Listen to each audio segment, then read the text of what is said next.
So eto mga sangkay ang nangyari. Itong mga DDS ay nadiskubreng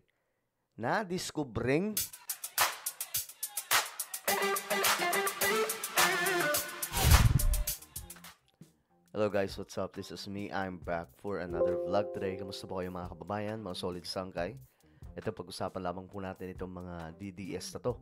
Kasi nga po, na-discover ngayon ang kanilang mahika sa social media. May magic kasi itong mga to na ginagawa sa social media, mga sangkay.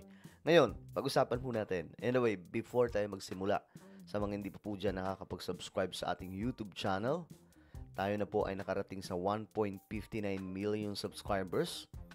Kung gusto mong mapabilang sa dumaraming mga solid sangkay ngayon, makikita nyo po yung subscribe button. Sa baba ng video na to, i-click nyo lamang po yung subscribe, i-click ang bell, at i-click nyo po yung all. Sa mga nanonood naman po sa Facebook, i-follow nyo po yung ating Facebook page. Okay, bistado ngayon mga sangkay itong mga DDS, no? Nahuli po sila ngayon. Matapos mga sangkay, ito yung balita. Ayan. Ito yung mga trolls ng mga DDS na nakumpirma mga sangkay. Actually, yung NBI, nakumpirma na po nila ito na marami nga daw po mga DDS na bayan. At ano to mga sangkay mga trolls na hindi po totoong tao ang nag-i-exist.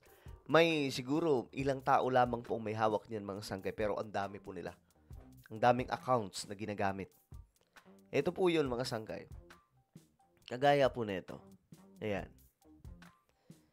Herto Suyom. Ang followers niya ay 8 lang. Tapos may 59 po siyang pina-follow. Ito yung comment niya. Mga trolls. Julul, wag kami. Sabi niya dito. Ito po yung ginagamit nila mga sangkay na pambabash. Every time na may mga post, ang mga pro-Marcos, mga sangkay, yung mga pro-government, ganyan po sila. Mukha po silang marami sa social media. Kaya pala ganun, dahil nga po, eto mga sangkay, ang kanilang ginagawa, mga trolls na bayad. Alam nyo, ito pa naman mga DDS, ang gagaling yan, itong mga trolls, magko-comment yan, nasasabihin pa nila na bayad yung mga tunay na tao na nag-i-exist. Pero pag tinignan mo yung mga account nila, Diyos mio marimar, sila pala yung mga bayad. Pero ang galing po nila mag-twist. Yan po yung yan po yung kanilang strategy po talaga. O yan, ito. Gretch Chen. Ganun pangalan no? Kapangalan ng isang news anchor sa sports. Gretchen. Ngayon, tingnan mo Siyempre, page nyo to Ano pa ba asahan? Nambabash po siya. Pero yung friends niya, 234. Galing, no? Mga sangkay. Mga bayad ito, mga bayaran, mga sangkay na mga trolls ngayon ng mga DDS. Nakalak yung profile. May iba mga sangkay, totoong tao na nag-i-exist, pero mga bayad din po. Kasi, tingnan nyo mga sangkay, mga friend nila. Ito Budol, sabi po nitong Uzowa. Sage Fred. Yung friend niya, 173. Yung profile na, tingnan po ninyo mga sangkay. Halatang mga troll, mga sangkay. Ang nakakaano pa dito, no? Ang gagaling po nilang mambaliktad. Itong mga DDS. Sasabihin nila na mga bayaran daw po yung mga pro-Marcos kasi nabalitaan yung ganito. Alam nyo, lagi po nilang iniintriga yun. Na ang totoo, itong mga ito, sila yung mga bayad. Para mambash. Yung mga sumusugod po sa mga post ng mga pro-government na tumatawa, yung reaction tumatawa, nagko-comment ng negative. Yan po yun, kagaya po nila mga sangkay. Sila po yan. Alam nyo, ginagawa po nilang hanap buhay yung ganitong klaseng gawain. Saan pwede mag-apply? Laki siguro ng sweldo nyo, mga bangag tics. Ayan po, yung mga... Tingnan nyo yung pangalan pa lang mga sangkay, di ba? Ngayon, tingnan natin yung account. 36 friends. Huli ka, boy! Tapos yung profile picture, ayan po yung contractor daw. Anak ng tokwa talaga 'tong mga 'to. Nakakahiya yung ginagawa nila. Mga bayarang mga DDS. Pambihira, hindi na nahiya. Mga sangkay, pinapakain yung kanilang pamilya ng mga barya-barya. Barya lang yan eh, binibigay sa kanila. Hindi naman talaga kalakihan mga sangkay. Tapos sasabihin po nila, no? Ang sasabihin po nila sa atin. Ako, kahit nga ako, sinasabihan akong bayaran daw ni BBM. Partida, ha? May 1 million subscribers ako mahigit. Partida, sinasabihan akong bayaran. Pambihira. Anong akala nila sa akin? Pipitsugin? Pambihira. Anong akala nila sa akin? Sumasahod ng barya? Diyos mio, Marimar. Di natin kailangan ng mga barya-baryang nahuhulog mula sa lamesa ng mga kurap na politiko. Diyos mio, Marimar. Ayan, no?